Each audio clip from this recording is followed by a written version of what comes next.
शकील अख्तर जी। जी, आज जो है उन्होंने जो तैयारियां चल रही थी उसकी बाकायदा घोषणा कर दी है, और खुद कांग्रेस अध्यक्ष ने, कि ईवीएम के ऊपर एक बड़ा आंदोलन छेड़ा जाएगा और उसके लिए वैसा ही सड़क पे संघर्ष होगा, सड़क पे निकलेंगे जैसे राहुल गांधी अपनी 2 यात्राओं को लेके निकले। देखिए, ये जो 2-3 चुनाव हुए हैं, खासतौर से हरियाणा का और महाराष्ट्र का, इसके बाद ईवीएम पर सवाल गहरे और बहुत ज्यादा गहरे होते चले गए। हर जगह यह बात कही जा रही है कि ये जो नतीजे हैं ये अविश्वसनीय है। किसी को भी ऐसा नहीं लग रहा था कि इतना ज्यादा अंतर होगा, और बीजेपी का स्ट्राइक रेट जो महाराष्ट्र में आया है वो इतना ज्यादा होगा, 90% से ऊपर, जो कभी कहीं नहीं रहा। तो इसको लेके कांग्रेस में भी चिंता थी, इंडिया गठबंधन के बाकी दलों में भी चिंता थी, और इसको लेके तमाम लोग बात कर रहे थे। तो आज जो खड़गे जी ने कहा है वो बहुत ही इंपॉर्टेंट है। देखिए, अभी क्या हुआ, ईवीएम को लेके बहुत सारी बातें हैं जी। शकील अभी कल शकील जी, बस एक सवाल आपसे, क्या जो कांग्रेस ने जो ये घोषणा की है, कांग्रेस अध्यक्ष ने जो घोषणा की है, ये इसमें इंडिया गठबंधन के दूसरे दल जो हैं वो सहमत हैं? उनका भी इसमें सहमति उनकी भी है क्या? इस आंदोलन में वो भी यहां पर कूदने वाले हैं? बिल्कुल, सब सहमत हैं। इसमें सारे लोगों से बातचीत हुई है, सारे लोग इस बात पे सहमत हैं कि देखिए, जो चुनाव में धांधलियां हो रही हैं, जब तक उसको नहीं रोका जाएगा तो हमारी सारी कोशिशों के बावजूद जो है रिजल्ट उतने बेहतर नहीं आएंगे जितने होना चाहिए। मतलब जनता जो अपना वोट देती है, जनता जो अपना मत बताती है, ईवीएम से वही निकलना चाहिए। लेकिन जनता कुछ कहती है, ईवीएम कुछ कहता है। तो अभी हम वही एक उदाहरण दे रहे थे कि अभी कल जो है दिल्ली यूनिवर्सिटी के 2.5 महीने से नतीजे रोके गए थे, रोक के रखे हुए थे।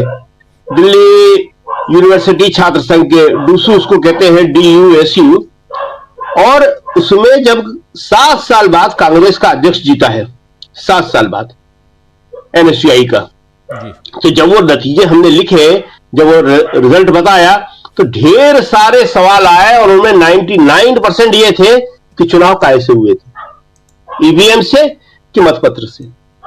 मतलब लोगों को इतना शक है कि स्टूडेंट यूनियन के चुनाव में वो कह रहे हैं, और कुछ लोगों ने लिखा साफ साफ कि अगर बैलेट पेपर से होते तो ये नतीजे नहीं होते, अगर ईवीएम से होते तो ये नतीजे नहीं होते। तो देखिए, लोकतंत्र में जनता के मन में संदेह रहना नहीं चाहिए, जनता पर विश्वास होना चाहिए। आज जो संविधान दिवस मनाया गया उसमें यही बात थी ना कि आज एक सब लोग साथ खड़े हुए सेंट्रल हॉल में, सब उसमें राहुल गांधी भी थे और खड़गे जी भी थे, प्रधानमंत्री मोदी भी थे, राज्यसभा के सभापति और उपराष्ट्रपति धनखड़ जी भी थे, सब लोग थे, ओम बिरला जी भी थे।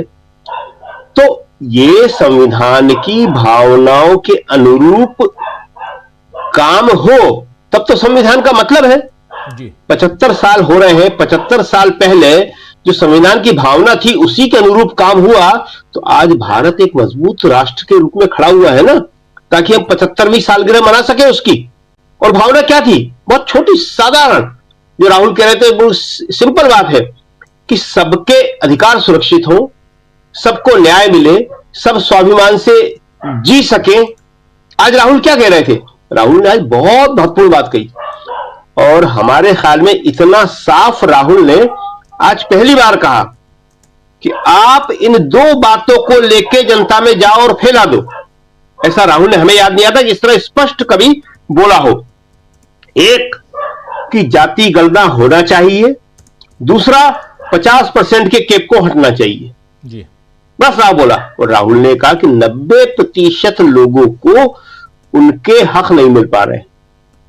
तो आज का दिन बहुत इंपॉर्टेंट था, और इसमें जो आपने कहा कि भक्षक वाली बात कही है खड़गे जी ने, बहुत सही कही है उन्होंने, क्योंकि संविधान दिवस था, उन्होंने देखा, वो वहां थे सेंट्रल हॉल में, कि कैसी बातें हुई। ऐसा लग रहा था कि जैसे इस संविधान से पूजनीय इनके लिए कोई चीज नहीं है।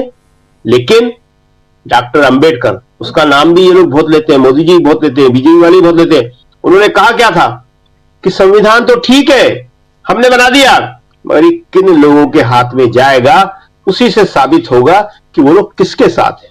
जी। अभी नाना पटोले ने कहा ना, बहुत अच्छी बात कही ना नाना पटोले ने, बस खत्म कर रहे हैं। नाना पटोले बहुत अच्छी बात कही ना कि जो आंख मूंद कर साइन कर दे।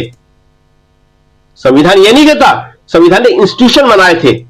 पाकिस्तान वाले कहते थे कि भारत हमारे साथी और हम एक ही साथ हुए थे, लेकिन भारत इसीलिए आगे कि भारत ने अपने इंस्टीट्यूशंस को, संस्थानों को जिंदा रखा और हमने उसको मार दिया। तो आज जो है संविधान दिवस के मौके पे राहुल ने और खड़गे जी ने, दोनों ने बहुत अच्छी बातें कही है। जी जी बिल्कुल बिल्कुल, आता हूं, दोबारा आपके पास आता हूं। और भी बहुत सारी बातें इससे समझनी है कि ये कैसे आंदोलन में परिवर्तित करने की योजना है कांग्रेस पार्टी की, विपक्ष की, ये भी समझेंगे। जरा प्रोफेसर रविकांत जी आपके पास आना चाहता हूं और आपसे भी समझना चाहता हूं प्रोफेसर साहब कि आपने अभी कुछ कुछ बाइट्स सुन लिए। देखिए राजीव जी, तैयारियां पूरी की जा रही हैं। 29 तारीख को CWC की मीटिंग है दिल्ली में, कांग्रेस वर्किंग कमेटी की, जो कांग्रेस की सर्वोच्च इकाई होती है। और इसमें जो है इस बारे में विचार होगा कि किस तरह से आंदोलन की हमें रूपरेखा बनाना है, किस तरह से इस काम को अंजाम तक पहुंचाना है। क्योंकि देखिए मुद्दा बहुत बड़ा है, किसी भी चीज को उठाना तो ठीक है, लेकिन उठा के अगर आप उसको अंजाम तक नहीं पहुंचा पाते हैं, उसका असर नहीं होता है, तो मुद्दा डाइल्यूट हो जाता है और ये अच्छी बात नहीं होती है। जनता का विश्वास बनाए रखना सबसे बड़ी चीज होती है। जैसे ईवीएम के बारे में बात हो रही है, तो कांग्रेस ने 2018 में इसके खिलाफ प्रस्ताव पारित किया था बाकायदा। बहुत कम लोगों को ये जानकारी है। लिखित में कांग्रेस के महाधिवेशन में दिल्ली के अंदर इंदिरा गांधी ओपन स्टेडियम में लिखित प्रस्ताव था ईवीएम के खिलाफ 2018 में। तो खैर, अब जब इसका आंदोलन शुरू हो रहा है तो इसकी पूरी तैयारी होगी। इसीलिए 29 तारीख को यहां CWC की मीटिंग है, जिसमें कांग्रेस के जितने भी बड़े नेता होते हैं सब शामिल होते हैं। इसमें सबसे बड़े नेता सारे के सारे। तो इसमें इसकी पूरी रूपरेखा के बारे में बात होगी और बाद में एक कमेटी बना के इंटरनल, एक छोटी सी, इसको आगे बढ़ाया जाएगा। और विपक्ष के सारे नेता इससे सहमत हैं, जिसे इंडिया गठबंधन कहते हैं। क्योंकि यह सबके लिए बहुत जरूरी चीज है कि अगर चुनावों पे बात नहीं की गई तो वो नतीजे लाना मुश्किल है जिन्हें जनता चाहती है। इसीलिए आज जो है राहुल गांधी ने जो बात कही है वो बहुत ही इंपॉर्टेंट है। राहुल गांधी, आज हमें याद नहीं आ रहा कि पहले वो कभी कार्यकर्ताओं से, जनता से, लोगों से, ये जो आज का सम्मेलन था, कि मेनली कांग्रेस के जो ओबीसी और SC डिपार्टमेंट है उनकी तरफ से आयोजित था। ये उन्होंने इसको आयोजित किया था, जो आयोजक थे वो थे, तो उनके लोग ज्यादा थे। तो राहुल ने बड़े साफ शब्दों में कहा कि आप लोगों के बीच जाइए और इन बातों को फैलाइए, इसकी सबसे ज्यादा जरूरत है। जब तक देखिए है क्या कि पूरा मीडिया, व्हाट्सएप और संचार के जितने भी साधन हैं सब उनके पास है। विपक्ष के पास बहुत सीमित संसाधन है। व्हाट्सएप का मुकाबला करना उनका बहुत मुश्किल है, क्योंकि वो इतना बड़ा उनका नेटवर्क है, इतना बड़ा उनके हजारों लोगों को उसमें लगाया गया है कि इनके पास संसाधन नहीं है। तो ये काम कार्यकर्ताओं के द्वारा, जनता के द्वारा ही किया जा सकता है। छोटी छोटी बुकलेट छपवा के, अब संविधान की बात होती है, राहुल गांधी बहुत अच्छी अच्छी बातें करते हैं। इन्हें छोटे छोटे बुकलेट जो पहले छपती थी कि जिनको पॉकेट में रखा जा सके, हैंडी जिसे कहते हैं, वो सारे काम कांग्रेस को, विपक्ष को करना चाहिए। उससे क्या होगा कि लोगों तक मुद्दा पहुंचेगा। क्या आज जब बहस होती है या बात होती है तो कांग्रेस के कार्यकर्ताओं के पास, विपक्ष के लोगों के पास वो तर्क नहीं होते जो वो मीडिया द्वारा फैलाई गई बातों के बारे में बता सके। देखिए होता क्या है कि सुबह ही सुबह अलग अलग लोगों के पास अलग अलग तरह के व्हाट्सएप पहुंच जाते हैं जी। और वो दिन भर की बहस करने के लिए तैयार हो जाते हैं। और वो व्हाट्सएप मैसेज जो होते हैं अलग अलग वर्ग के लिए, उनकी शिक्षा के अनुरूप, उनके सामाजिक स्थिति के अनुरूप अलग अलग होते हैं। तो फिर बस के अंदर, मेट्रो के अंदर, ऑफिस में, चाय की दुकानों पे, हर जगह जो है उल्टे कांग्रेस पे आरोप लगना शुरू हो जाते हैं और वही तर्क दिए जाते हैं कि साहब जब आप हिमाचल जीतते हैं तो नहीं कहते, जब आप झारखंड जीतते हैं तो नहीं कहते, महाराष्ट्र और हरियाणा की हार पे कहते हैं, तो वो जवाब आदमी कैसे दे? तो इसके लिए जो राहुल ने कहा है वो बहुत जरूरी बातें हैं कि लोगों के पास जानकारियां होना चाहिए। अभी जैसे खड़गे जी ने कहा, ये बात तो इतनी अच्छी बात है कि भाई फ्रीडम ऑफ स्पीच खत्म कर दिया आपने, फ्रीडम ऑफ रिलीजन खत्म कर दिया आपने। ये बात लोगों तक पहुंचना चाहिए कि संविधान का जो उद्देश्य है, जो राहुल गांधी कहते हैं कि लोगों का अधिकार, न्याय, या जो आप अभी कह रहे थे कि सारे के सारे जितने भी संवैधानिक संस्थान हैं, इंस्टीट्यूशन जिसे हम कहते हैं, वो खत्म हो रहे हैं।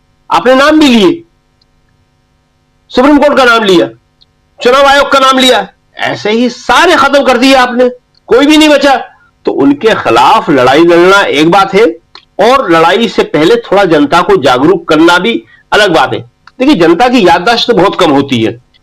2 यात्राएं हुई, लोगों ने भरपूर साथ दिया, तो उनके पास कोई ऐसा साधन हो। हम इसीलिए बार बार इस बात को कहते हैं, रोज सुबह व्हाट्सएप क्यों करते हैं वो लोग? कितना खर्चा होता है, करते हैं वो हर रोज सुबह, और दिन में 3 बार 4 बार 5 बार व्हाट्सएप करते हैं उनके। इसका जरा इन लोगों को वो करना चाहिए, रिव्यू करना चाहिए कि क्या होता है वो। और मीडिया तो दिन भर जहर फैलाते ही है वो, तो हिंदू मुसलमान नफरत विभाजन। अभी जो खड़गे जी कह रहे थे कि आदिवासी के ऊपर पेशाब करना, दलितों की यह स्थिति कि घोड़ी पे नहीं चढ़ सकते हैं, तो ये सच्चाई है सारी की सारी।